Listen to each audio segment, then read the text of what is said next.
Pemirsa, mainan lato-lato atau di Manado jaga bilang tok-tok ternyata berasal dari Amerika pemirsa. Kok ini ada dimulai di tahun 1960.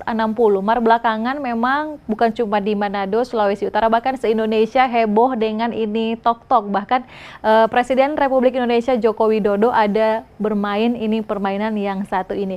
Nah pemirsa, gara-gara demam tok-tok yang ada di mana-mana, pedagang raup keuntungan sampai jutaan rupiah tiap hari.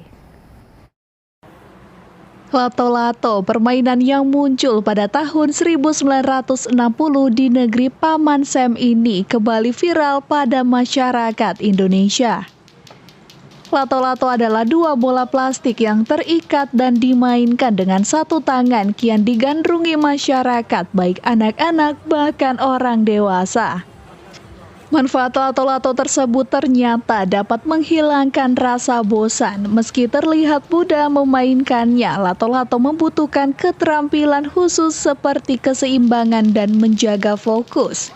Jika tidak, wajah dan tangan bisa-bisa menjadi korban. Demam lato-lato ini menjadi ladang rezeki bagi para pedagang, seperti yang dirasakan Gotal, salah seorang pedagang lato-lato yang berdagang di samping pusat perbelanjaan di Jalan Samratulangi, Manado. Per hari, Gotal mampu menjual sekitar 100 lato-lato dengan mendapat keuntungan hingga jutaan rupiah. Satu lato-lato tersebut dijual dengan harga Rp10.000 hingga Rp15.000. Kalau yang besar dia 15, kalau kecil dia 10.000. Kalau satu hari laku berapa? Satu lusin, dua lusin. Satu sampai dua lusin ya? 15 saya om. Itu tergantung rezeki, no? Tergantung rezeki. Pokoknya campur begitu, no? Campur. Ada orang besar, ada om-om, cici, cewek-cewek. Apalagi cewek-cewek toko-toko Samsung HP. Orang pastinya bagi-bagi. Karena sadar tergantung rezeki semua, apalagi kan jual Indonesia banyak orang. Iya. Mar boleh tuh, biar cuma tengah di situ kuat. Batu Kalamaru 2 dusin 100.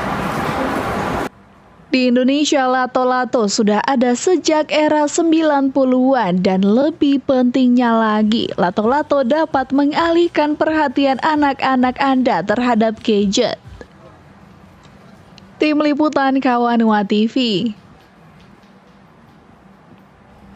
Iya, itu dia pemirsa ya, lato-lato alias tok-tok yang sementara heboh. Memang sebagian orang tua juga bersyukur ya karena ada ini mainan, anak-anak sejenak boleh lupa DP gadget atau handphone pemirsa ya. Mar, di satu sisi ada juga yang mulai keberatan karena DP babunyi yang terlalu bikin sakit telinga katanya ya. Orang lihat kira-kira ini permainan mau bertahan berapa lama DP tren.